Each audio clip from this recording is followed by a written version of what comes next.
السلام علیکم ورحمۃ اللہ وبرکاتہ۔ تکرار الآیہ الواحدہ 48 درس۔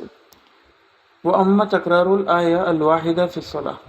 وہ کہتے ہیں جہاں تک تعلق ہے ایک ہی آیت کا بار بار ریپیٹ کرنا، تکرار کرنا اس کی نماز میں، فلم یثبت مرفوعا، تو یہ نبی کریم صلی اللہ علیہ وسلم سے ثابت نہیں ہے، لا فی النفل ولا فی الفرض،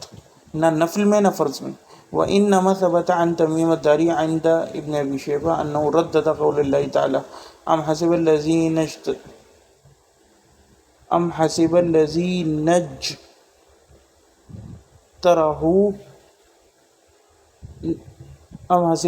اجترحوا السيئات أن نجعلهم كالذين آمنوا وعملوا الصالحات سواء محياهم ومماتهم۔ میں قرآن ہے نا سورہ جاسیہ کی، اس میں آگے پیچھے نہیں کچھ زبر زیر پیش، تو اس کو احتیاط سے پڑھنا چاہیے۔ یعنی اس کا معنی کچھ ایسے کہ کیا وہ لوگ یہ گمان کرتے ہیں کہ جن لوگوں نے برے کام کیے ہم ان کو بنا دیں گے ان لوگوں جیسا جنہوں نے نیک اعمال کیے، اور ان کی زندگی موت جو ہے وہ برابر ہو جائے گی، اس طرح کر کے اس کے معنی۔ جی تو تمیم داری سے البتہ کہتے ہیں کہ مصنف ابن ابی شیبہ میں ثابت ہے کہ وہ اس آیت کی تکرار کرتے تھے۔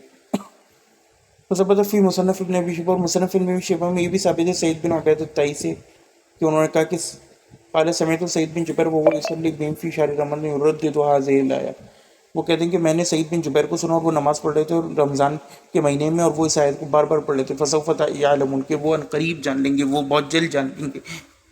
اذ الاغلال فی اعناقهم، جب غول یعنی وہ جو ان کے گلوں میں پڑے ہوں گے، والسلاسل، اور زنجیریں، یسحبون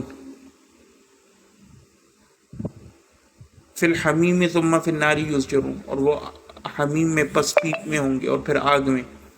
سورہ غافر کی۔ واما تکرار النبی للہ، جہاں تک نبی کریم صلی اللہ علیہ وسلم کا تعلق ہے کہ انہوں نے آیت کو بار بار ریپیٹ کیا، ان تعذبہم فانہم عبادک، کہ اگر آپ ان کو عذاب دیں تو یہ آپ کے بندے۔ فقط رواہ احمد والنسائی وابن ماجہ عن جسرہ بنت دجاجہ قالت سمعت ابا ذر یقول قام النبی صلی اللہ علیہ وسلم حتی اصبح بآیہ والآیہ، کہ نبی کریم صلی اللہ علیہ وسلم کھڑے ہوئے ابو ذر نے بیان کیا اور انہوں نے یہ آیت پڑھی اور وہ اس آیت تک پہنچے،